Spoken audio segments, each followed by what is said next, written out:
मुजफ्फरपुर में circuit house के पास राष्ट्रीय लोक मोर्चा द्वारा निर्देशित 8 जून को होने वाले महारैली संवैधानिक अधिकार परिसीमन सुधार को लेकर प्रेस वार्ता की गई। जहां प्रेस वार्ता को पूर्व बिहार विधान परिषद सदस्य सह राष्ट्रीय लोक मोर्चा के राष्ट्रीय उपाध्यक्ष रामेश्वर महतो ने संबोधित किया। उन्होंने कहा कि इतने लंबे वक्त से परिसीमन का न होना संसद और संविधान से मिले एक व्यक्ति एक वोट एक मूल्य के अधिकार के साथ सरासर एक छलावा है। बिहार सहित उत्तर भारत के अन्य राज्य 31 लाख की आबादी पर एक जनप्रतिनिधि चुनने को बारे में दक्षिणी राज्यों में महज 21 लाख लोग अपना प्रतिनिधि चुन सकते हैं। ऐसे में हमारी मांग है कि 2026 में जो परिसीमन होना तय है उसे केंद्र सरकार जरूर कराए और बिहार की जनता को उनका हक दिलाए। सुधार ये हमारी पार्टी का संकल्प है और हमारे आदरणीय राष्ट्रीय अध्यक्ष राज्यसभा सांसद श्री उपेंद्र कुशवाहा जी के मानना है कि संवैधानिक अधिकार परिसीमन सुधार संकल्प को पूरा करके ही हम दम लेंगे। और वह इसलिए क्योंकि पिछले 50 वर्षों से बिहार के साथ साथ पूरे उत्तर भारत का एक बहुत भारी नुकसान हुआ है परिसीमन सुधार न होने के कारण। और आप सबको पता है 2026 में परिसीमन सुधार होना है और परिसीमन अगर होता है तो बिहार के साथ साथ उत्तर बिहार के भारत के लिए यह बहुत लाभदायक होगा, खास करके राजनीतिक परिप्रेक्ष्य में। हम सब लोग जानते हैं कि जिस प्रकार से दक्षिण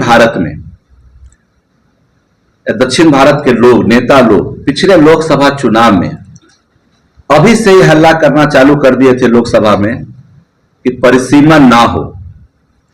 और इसलिए कर रहे हैं क्योंकि उनके यहां 20 से 21 लाख वोटर एक लोकसभा में होता है, जबकि हमारे उत्तर भारत में 30 से 31 लाख वोटर एक लोकसभा में है। तो वह लोग नहीं चाहते कि परिसीमन हो और संख्या लोकसभा की सीटों की बढ़े उत्तर भारत में, वो इसका विरोध करते हैं साउथ बिहार के लोग। और पिछले लोकसभा चुनाव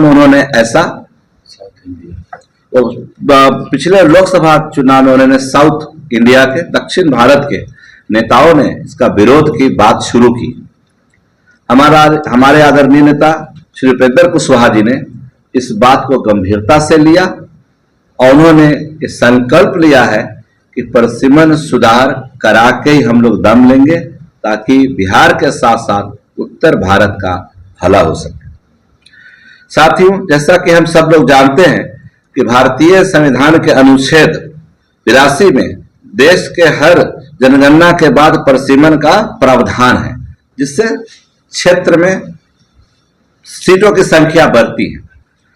और वहीं अनुच्छेद 170 में राज्यों के विधानसभा के निर्वाचन क्षेत्रों की सीमा का भी संख्या बढ़ाने का प्रावधान है। और यह पिछले 50 वर्षों से खास करके लोकसभा में के लिए नहीं हुआ है। 1976 में जब आपातकाल लगा हुआ था, देश के प्रधानमंत्री श्रीमती इंदिरा गांधी थी, उन्होंने 25 साल के लिए परिसीमन का फ्रीज कर दिया, रोक लगा दिया कि 25 साल तक परिसीमन नहीं होगा और जो सीट जहां है वही रहेगा। और बाद में 2011 में फिर से यह अगले 25 साल के लिए बढ़ा दिया गया, जो कि 2026 में तय होता है। 50 साल पूरा होता है तो 2026 में होना तय है। अगर 1976 में श्रीमती इंदिरा गांधी ने आपातकाल का सहारा लेकर के परिसीमन को फ्रीज नहीं किया होता तो आज बिहार में जहां हमारा 40 लोकसभा सीट है वहां हमारे 60 लोकसभा के सीट हो गए।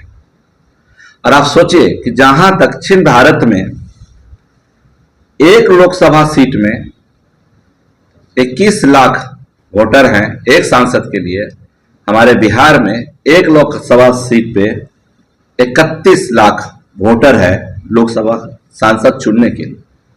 तो अगर हम ऐसे एक बहुत ही साफ शब्दों में एक साधारण वाक्य में लें तो एक सांसद वहां 21 लाख लोगों का प्रतिनिधित्व करते हैं, रिप्रेजेंटेशन करते हैं।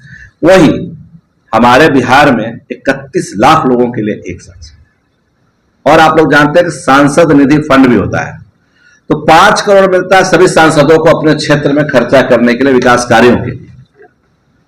तो साउथ इंडिया में 5 करोड़ मिलता है जिसमें 21 लाख लोगों के लिए खर्च करना है, और हमारे यहां 5 करोड़ मिलता है जहां 31 लाख लोगों के लिए खर्च करना है। जैसा कि हम सब लोग जानते हैं कि संविधान के मूल्य भावना एक व्यक्ति एक वोट का एक मूल्य है। तो जब एक व्यक्ति का पूरे देश में एक वोट का एक मूल्य है तो फिर ये भेदभाव क्यों? इसलिए हमारे नेता आदरणीय उपेंद्र कुशवाहा जी ने इस मुद्दा को उठाया है, और हम लोग इस मुद्दा को लेकर के पूरे बिहार में हर जिला में इस बात को लेकर के जनता के बीच में जा रहे हैं, जागरूकता ला रहे हैं ताकि लोगों को पता चले और यह हो। इसी क्रम में 25 मई 2025 को विक्रम में, सासाराम में हम लोगों ने महारैली, संवैधानिक अधिकार परिसीमन सुधार महारैली का आयोजन किया है 25 मई को, जिसमें हमारे नेता आदरणीय उपेंद्र कुशवाहा जी सभी बातों को डिटेल तक रखेंगे। और इसी क्रम में मुजफ्फरपुर में, उत्तर बिहार के लिए मुजफ्फरपुर क्लब में 8 जून को 11 बजे से हम लोगों ने संवैधानिक अधिकार परिसीमन सुधार महारैली का आयोजन किया है, और इसी संदर्भ में हमने एक प्रेस वार्ता रखी। कितने की संख्या में पहुंचेंगे जो कार्यकर्ता है या फिर लोग हैं? 13 जिला। हाँ, देखिए जहां तक संख्या की बात है, लगभग 13 जिला के लोग यहाँ होंगे, और उस जिला में हम शुरू करते हैं वाल्मीकि नगर, बेतिया, मोतिहारी, शिवहर, सीतामढ़ी, मधुबनी, दरभंगा, समस्तीपुर, वैशाली, मुजफ्फरपुर, छपरा, सारण, गोपालगंज, सिवान, इस सभी जिला के हमारे पार्टी के कार्यकर्ता लोग उस दिन जुटेंगे, लोग आएंगे। और जहां तक संख्या की बात है तो मुझे लगता है बताना ठीक नहीं होगा, दिखाना ठीक होगा। तो आप लोग 8 जून को देखिएगा कि संख्या क्या है।